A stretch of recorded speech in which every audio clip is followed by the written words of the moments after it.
नमस्कार दोस्तों, मैं अर्जुन आपका स्वागत करता हूं A to Z सब्जेक्ट वाला के यूट्यूब चैनल में। दोस्तों आज मैं आपके लिए लेकर आया हूं इतिहास के टॉप 100 प्रश्न जो वेरी मोस्ट इम्पोर्टेंट क्वेश्चन है सभी परीक्षाओं के लिए। सभी परीक्षाओं में बार बार रिपीट किए क्वेश्चन है, तो दोस्तों वीडियो को अंत तक जरूर देखना ताकि सभी क्वेश्चन आपको आसानी से याद हो जाएँ। साथ ही दोस्तों अगर आप हमारे चैनल पर पहली बार आए हैं तो हमारे चैनल को भी सब्सक्राइब कर लीजिएगा, साथ ही बेल आइकन को प्रेस कर लीजिएगा ताकि हमारे आने वाले वीडियो का नोटिफिकेशन आप तक पहुंचता रहे। चलिए दोस्तों वीडियो को स्टार्ट करते हैं। माउंटबेटन द्वारा विभाजन के साथ सत्ता हस्तांतरण के लिए योजना का प्रस्तुत की गई थी 3 जून 1947 को। किस योजना को 3 जून योजना के नाम से भी जाना जाता है? दोस्तों माउंटबेटन योजना को जाना जाता है। अगला क्वेश्चन देखते हैं। भारत विभाजन के संदर्भ में वर्ष 1947 में नियुक्त सीमा आयोग की अध्यक्षता किसने की थी? सिरिल रैडक्लिफ ने। कांग्रेस के किस अधिवेशन में भारत के विभाजन का प्रस्ताव स्वीकृत किया गया था? दिल्ली अधिवेशन में स्वीकृत किया गया था। भारत का विभाजन स्वीकार किए जाने के समय कांग्रेस के अध्यक्ष कौन थे? दोस्तों JB कृपलानी थे। अगला क्वेश्चन देखते हैं। वह कौन राष्ट्रवादी मुस्लिम नेता था जिसने विभाजन को कभी स्वीकार नहीं किया? दोस्तों खान अब्दुल गफ्फार खान था। ब्रिटिश संसद द्वारा 18 जुलाई 1947 को किस नाम से माउंटबेटन योजना को स्वीकृति प्रदान की गई? दोस्तों भारतीय स्वतंत्रता अधिनियम 1947। भारतीय की स्वतंत्रता के समय कांग्रेस का अध्यक्ष कौन था? JB कृपलानी थे। याद रखेंगे दोस्तों JB कृपलानी। भारत का अंतिम वायसराय कौन था? दोस्तों लॉर्ड माउंटबेटन था भारत का अंतिम वायसराय। याद रखेंगे दोस्तों। अगला क्वेश्चन देखते हैं। स्वतंत्र भारत के प्रथम गवर्नर जनरल कौन थे? Lord Mountbatten. स्वतंत्र भारत के प्रथम एवं अंतिम गवर्नर जनरल कौन थे? चक्रवर्ती राजगोपालाचारी। कांग्रेस के किस प्रमुख नेता ने स्वतंत्रता दिवस के समारोह में भाग नहीं लिया था? दोस्तों महात्मा गांधी ने जो है भाग नहीं लिया था। अगला क्वेश्चन देखते हैं। 15 अगस्त 1947 की मध्य रात्रि में केंद्रीय असेंबली में जनगण मनगढ़ तथा इकबाल द्वारा रचित सारे जहां से अच्छा हिंदुस्तां हमारा किसके द्वारा गाया गया था? MS सुब्बुलक्ष्मी के द्वारा। प्रथम बार भारत के प्रधानमंत्री की नियुक्ति किसके द्वारा की गई थी? दोस्तों गवर्नर जनरल के द्वारा। पाकिस्तान का प्रथम गवर्नर जनरल कौन था? दोस्तों मोहम्मद अली जिन्ना। याद रखेंगे दोस्तों मोहम्मद अली जिन्ना। अगला क्वेश्चन देखते हैं। भारतीय संविधान को पूर्ण रूप से कब लागू किया गया? 26 जनवरी 1950 को। भारत की स्वतंत्रता के पश्चात लोकसभा का प्रथम अध्यक्ष किसे बनाया गया था? GB मावलंकर को बनाया गया था। Grand old man of India की उपाधि किसे दी गई थी? दादा भाई नौरोजी को दी गई थी। याद रखेंगे दोस्तों। अगला क्वेश्चन देखते हैं। महाराष्ट्र में शिवाजी उत्सव व गणपति उत्सव की शुरुआत किसने की थी? बाल गंगाधर तिलक ने। भारतीय शांति का जनक किसे माना जाता है? लोकमान्य तिलक को। आज़ाद हिंद फौज का विचार सर्वप्रथम किसने सुझाया था? मोहन सिंह ने सुझाया था। जुलाई 1943 में रासबिहारी बोस ने आज़ाद हिंद फौज की कमान किसे सौंपी थी? सुभाष चंद्र बोस को सौंपी थी। याद रखेंगे दोस्तों। अगला क्वेश्चन देखते हैं। नेताजी सुभाष चंद्र बोस ने स्वतंत्र भारत की अस्थायी सेना का गठन कहाँ पर किया? सिंगापुर में। किस देश के द्वारा सुभाष चंद्र बोस को अंडमान एवं निकोबार द्वीप सौंपा गया था? जापान देश के द्वारा। सुभाष चंद्र बोस द्वारा अंडमान तथा निकोबार का नया नामकरण किया गया दोस्तों क्रम से शहीद द्वीप एवं स्वराज द्वीप। याद रखेंगे दोस्तों। अगला क्वेश्चन देखते हैं। भारतीय स्वतंत्रता संघर्ष के दौरान किसने द फ्री इंडियन लीजन नामक सेना बनाई थी? सुभाष चंद्र बोस ने। दिल्ली चलो, जय हिंद तथा तुम मुझे खून दो मैं तुम्हें आज़ादी दूंगा नारा किसने दिया था? दोस्तों सुभाष चंद्र बोस के द्वारा दिए गए थे। सुभाष चंद्र बोस को देश नायक की उपाधि किसने दी थी? रविंद्रनाथ टैगोर जी के द्वारा दी गई थी। याद रखेंगे दोस्तों। अगला क्वेश्चन देखते हैं। सुभाष चंद्र बोस को देशभक्तों का देशभक्त की उपाधि किसके द्वारा दी गई? दोस्तों महात्मा गांधी के द्वारा। वर्ष 1945 में सरकार के प्रति निष्ठा न रखने के आरोप में किसके ऊपर लाल किला मुकदमा चलाया गया? आज़ाद हिंद फौज पर। किस वायसराय के द्वारा आज़ाद हिंद फौज के अभियुक्तों को क्षमा कर दिया गया? दोस्तों लॉर्ड बेवेल को। अगला क्वेश्चन देखते हैं। वर्ष 1944 में CR फार्मूला किसके द्वारा प्रस्तुत किया गया? चक्रवर्ती राजगोपाल द्वारा। भारतीय राजनीति गतिरोधों को दूर करने के लिए बेबेल योजना कब प्रस्तुत की गई? 14 जून 1945। बेबेल योजना पर विचार करने के लिए आयोजित शिमला सम्मेलन में कांग्रेस की ओर से किसने प्रतिनिधित्व किया? मौलाना अबुल कलाम आज़ाद ने। याद रखेंगे दोस्तों। अगला क्वेश्चन देखते हैं। भारतीय राष्ट्रीय कांग्रेस का लगातार 6 वर्षों तक अध्यक्ष रहने वाले व्यक्ति कौन थे? मौलाना अबुल कलाम आज़ाद। 1937 में हुए प्रांतीय चुनाव के बाद कांग्रेस ने कुल कितने समय तक शासन किया? 28 माह तक। वर्ष 1938 में भारतीय राष्ट्रीय कांग्रेस के हरिपुरा अधिवेशन की अध्यक्षता किसने की थी? सुभाष चंद्र बोस ने। अगला क्वेश्चन देखते हैं। भारतीय राष्ट्रीय कांग्रेस के किस अधिवेशन में हुए कांग्रेस अध्यक्ष के चुनाव में सुभाष चंद्र बोस ने पट्टाभी सितारमैया को पराजित किया था? त्रिपुरी अधिवेशन 1939 में। सुभाष चंद्र बोस के त्यागपत्र के पश्चात भारतीय राष्ट्रीय कांग्रेस का अध्यक्ष कौन बना दोस्तों? डॉक्टर राजेंद्र प्रसाद। कांग्रेस छोड़ने के पश्चात सुभाष चंद्र बोस ने वर्ष 1939 में किस दल की स्थापना की थी? फॉरवर्ड ब्लॉक की स्थापना की थी। याद रखेंगे दोस्तों। अगला क्वेश्चन देखते हैं। वर्ष 1937 के चुनाव के पश्चात संयुक्त प्रांत में गठित मंत्रिमंडल में वित्त विभाग के प्रमुख कौन बने थे? रफ़ी अहमद किदवई बने थे।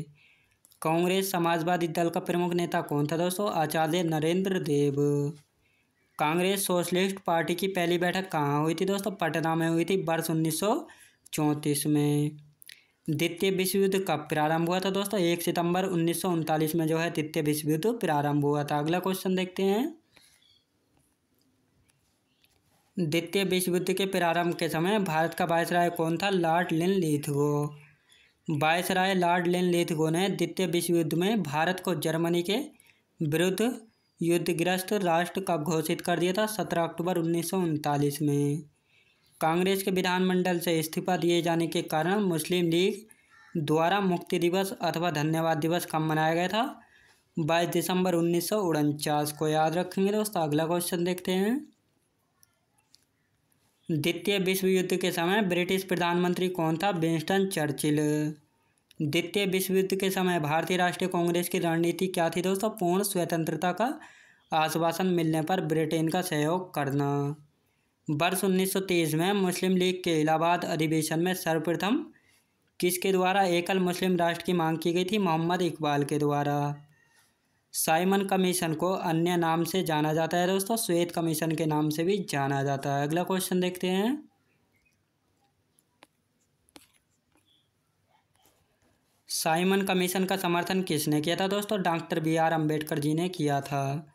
साइमन आयोग की नियुक्ति के समय किसके द्वारा भारतीयों के समक्ष सर्वसम्मति से संविधान बनाने की चुनौती रखी गई थी? बर्किनहेड के द्वारा। कांग्रेस के किस अधिवेशन में कार्यकारी कमेटी को सविनय अवज्ञा आंदोलन प्रारंभ करने का अधिकार दिया गया था? लाहौर अधिवेशन। महात्मा गांधी ने वर्ष 1930 में कहाँ से सविनय अवज्ञा आंदोलन प्रारंभ किया था दोस्तों? डांडी गुजरात से प्रारंभ किया था। याद रखेंगे दोस्तों। अगला क्वेश्चन देखते हैं। नमक सत्याग्रह के समय गांधी जी के गिरफ्तार हो जाने के बाद आंदोलन के नेता के रूप में उनका स्थान किसने लिया था? अब्बास तैयब जी ने लिया था। गांधी जी ने किस विदेशी पत्रकार को दांडी मार्च के समय अपने साबरमती आश्रम में ठहराया था? वेब मिलर को ठहराया था।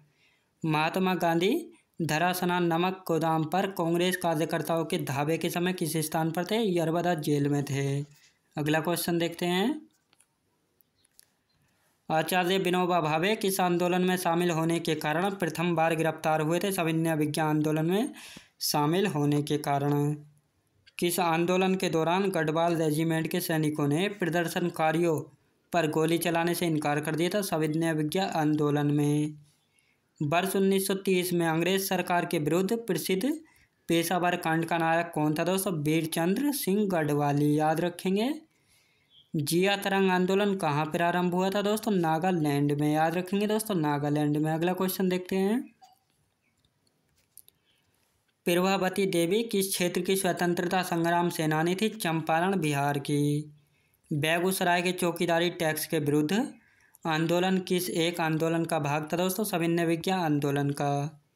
गांधी इरविन समझौता कब हुआ था? 5 मार्च 1931 को हुआ था गांधी इरविन समझौता। अगला क्वेश्चन देखते हैं। महात्मा गांधी के चंपारण सत्याग्रह का विरोध किसने किया था? एनजी रंगा ने।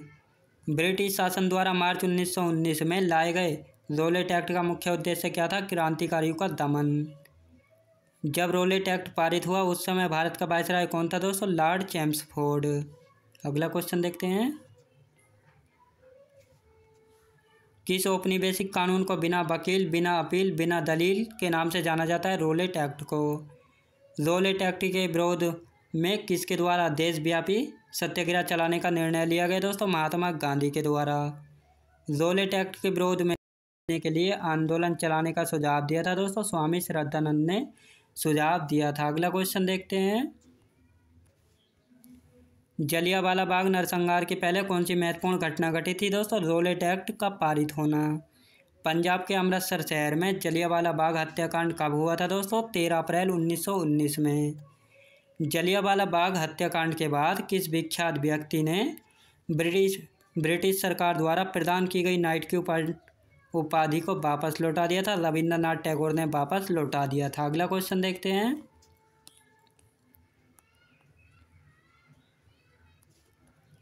जलियांवाला बाग हत्याकांड के विरोध में वायसराय की कार्यकारिणी परिषद की सदस्यता से किसने इस्तीफा दे दिया था? के शंकरन नायर ने। जलियांवाला बाग हत्याकांड जांच हेतु ब्रिटिश सरकार द्वारा किस कमेटी का गठन किया गया दोस्तों? हंटर कमेटी का। जलियांवाला बाग हत्याकांड के लिए जिम्मेदार जनरल डायर को किसने लंदन में मार डाला था? उधम सिंह ने मार डाला था। अगला क्वेश्चन देखते हैं। भारत में चलाए गए खिलाफत आंदोलन का मुख्य प्रमुख कारण क्या था दोस्तों? तुर्की में खलीफा पद को इंग्लैंड द्वारा समाप्त किया जाना। वर्ष 1919 में दिल्ली में आयोजित अखिल भारतीय खिलाफत कमेटी की अध्यक्षता किसके द्वारा की गई थी? महात्मा गांधी के द्वारा। खिलाफत आंदोलन के प्रमुख नेता कौन थे? शौकत अली, मोहम्मद अली। याद रखेंगे दोस्तों। अगला क्वेश्चन देखते हैं। वर्ष 1916 में संपन्न लखनऊ समझौता किससे संबंधित है? कांग्रेस एवं मुस्लिम लीग के समझौते से। वर्ष 1916 में भारतीय राष्ट्रीय कांग्रेस के लखनऊ अधिवेशन की किसने अध्यक्षता की थी? अंबिका चरण मजूमदार ने की थी। सूरत अधिवेशन से पृथक हुए उग्रवादी एवं उदारवादियों का पुनः एकीकरण किस अधिवेशन में हुआ था दोस्तों? लखनऊ अधिवेशन में हुआ था। याद रखेंगे दोस्तों। अगला क्वेश्चन देखते हैं। अतिवादियों एवं उदारवादियों के पुनः एकीकरण की प्रक्रिया की प्रमुख शिल्पकार कौन था? Annie Besant. वर्ष 1916 में मुस्लिम लीग और कांग्रेस के मध्य समझौता किसके द्वारा कराया था दोस्तों? बाल गंगाधर तिलक के द्वारा। मोहम्मद अली जिन्ना को हिंदू मुस्लिम एकता का दूत किसने कहा था? सरोजिनी नायडू ने कहा था। अगला क्वेश्चन देखते हैं। भारत में होम रूल लीग की अवधारणा किस देश से ली गई थी? आयरलैंड देश से। प्रथम विश्व युद्ध के दौरान कौन सा आंदोलन भारत में लोकप्रिय हुआ था? होम रूल आंदोलन लोकप्रिय हुआ था। एनी बेसेंट ने किस साप्ताहिक पत्रिका के माध्यम से स्वशासन की मांग की थी दोस्तों? Common bill. फेबियन आंदोलन का प्रस्ताव किसने किया था? एनी बेसेंट ने किया था। याद रखेंगे दोस्तों। अगला क्वेश्चन देखते हैं।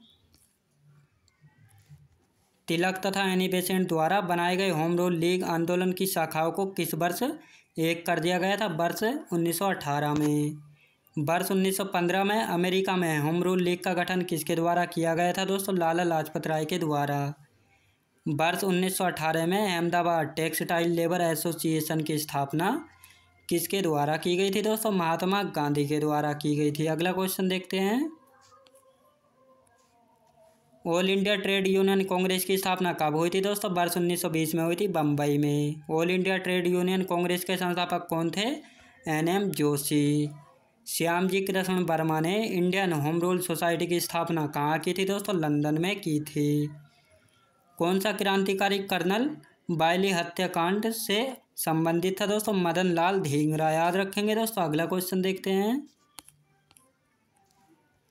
वर्ष 1913 में लाला हरदयाल द्वारा गदर आंदोलन का प्रारंभ कहाँ से किया गया था? सैन फ्रांसिस्को से। कामागाटा मारू प्रकरण किस देश से संबंधित है? कनाडा देश से संबंधित है।